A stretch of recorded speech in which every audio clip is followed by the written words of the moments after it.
वर्तमान 8 मार्च 2020। स्थान blue ridge, Pune. आज पुणे की सुबह शानदार थी मेरे लिए। प्रभा दिल्ली की फ्लाइट से मुझसे मिलने पुणे आने वाली थी। 1 हफ्ता हम साथ रहेंगे, महकेंगे और फिर 1 हफ्ते बाद 25 मार्च को साथ साथ दिल्ली अपने घर की फ्लाइट पकड़ेंगे। मैं पिछले 2 महीने में श्रीलंका और जर्मनी की 2 लगातार व्यावसायिक यात्राओं से थक गया था। इधर दोनों बेटियों की सालाना परीक्षाएं समाप्त हो गई थी दिल्ली में। बेटियां अपनी बुआ के पास दिल्ली में ही छुट्टी बिताने रुक गई थी। मां भी उनके साथ थी। बस 1 हफ्ते की तो बात ही थी।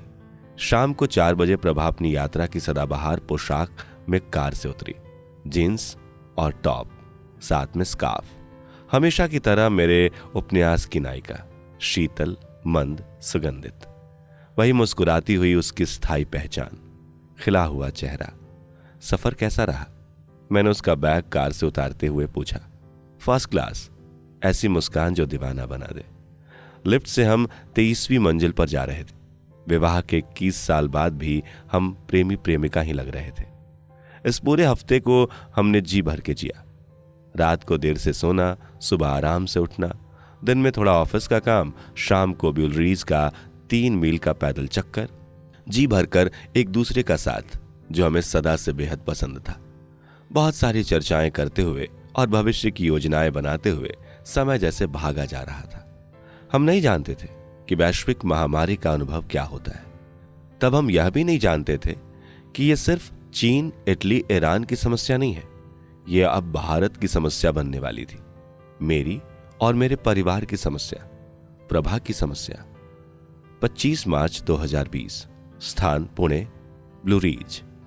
देश में कोरोना वायरस के संक्रमितों की संख्या 600 के पार पहुंच गई है।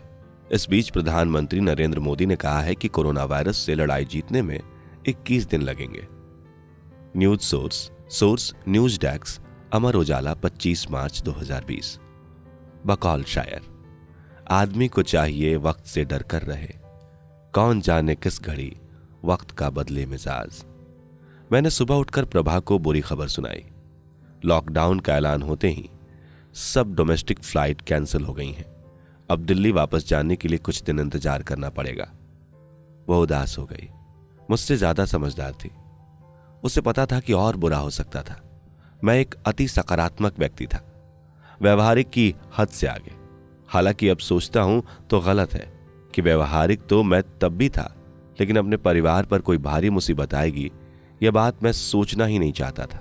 अप्रैल का महीना सावधानी लेते हुए गुजरने लगा।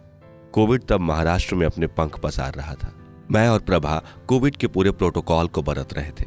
मास्क पहनकर फ्लैट से निकलना, कम से कम बाहर निकलना, माचिस की तीली से लिफ्ट का बटन दबाना, 70% अल्कोहल वाले स्प्रे से हाथ साफ करते रहना, फल, सब्जी, दूध, ब्रेड सभी को पहले साबुन से धोना, सुखाना और कई घंटे वैसे ही छोड़ देना।